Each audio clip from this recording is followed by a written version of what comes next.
I'm here today with Stefanie Small. Stefanie is the Clinical Director of JFCS Counseling Services and JFCS Senior Services. How are you doing, Stefanie? I am excellent. How are you, Jordan? I am doing just fine. Today we are talking about seniors.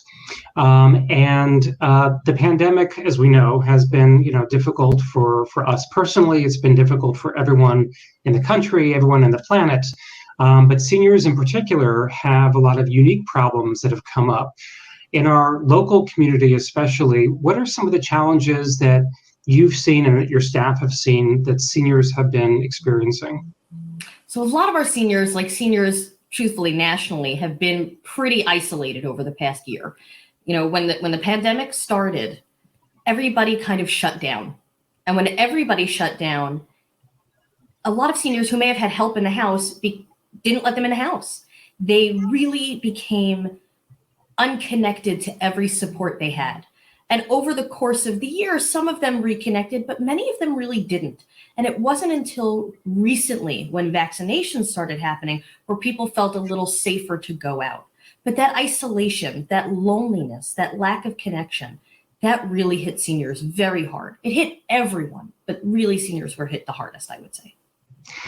So we're talking now about the difficulties that seniors have been experiencing over the past year, but what, in your opinion, would be something that maybe wasn't so difficult, something positive, something that most of us wouldn't have expected that have happened to a lot of our seniors? We'd all be surprised to learn that seniors are much more tech savvy and can learn to be tech savvy than we ever would have given them credit for. I always joked that my father was never allowed to have an email address because we were afraid he'd fall for the Nigerian prince scam. But you turn around and he's leading Zoom meetings, and I was astounded. So if my dad can do it, anyone can. And that's really what we learned. We learned that older adults can learn to master a smartphone, a tablet, a PC. Years ago, seniors used PCs and Macs and did solitaire online and maybe bridge if they were, advanced. But now they're on classes online. They can do FaceTime with people. They're having Zoom Seders, and they're connected in ways that we never would have expected a year ago. And I'm so proud of all of them. They can do it. It's great. AgeWell Pittsburgh is a collaboration of JFCS, the JCC, and the Jewish Association on Aging. And our programming for seniors throughout the community through AgeWell Pittsburgh, through this collaboration, has obviously changed quite a bit through COVID. How has the JFCS services and the AgeWell services as a whole, how have they adapted to the COVID reality?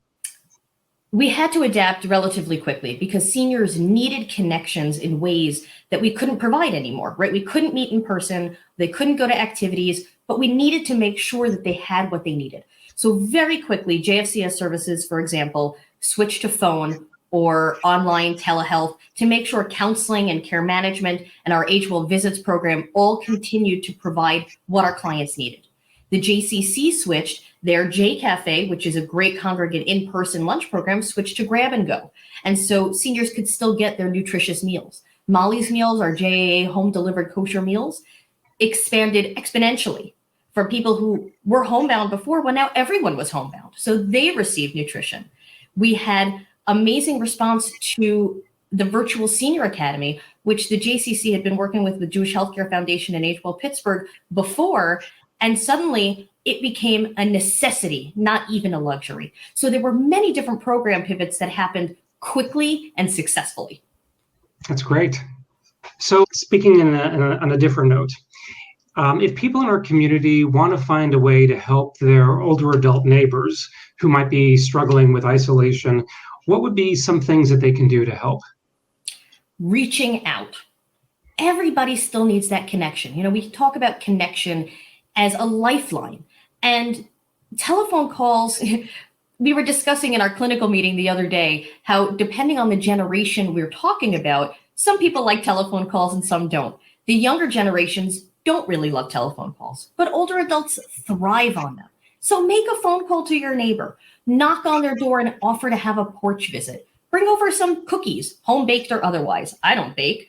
Bring a bakery, right? Whatever it is that you think would make you happy would probably also make an older adult happy. People should still be careful. So we're still talking about staying masked and socially distanced. But even today, the CDC came out and said that it is passed through breath and respiration. And so you don't have to worry about cleaning off groceries anymore. They said it's not passed through touch. So if you're offering to run an errand for your senior neighbor, for example, great. They don't have to worry that they have to leave their drugs outside for 3 days and then bring it in the house. Even if you're both vaccinated, everybody should still be careful.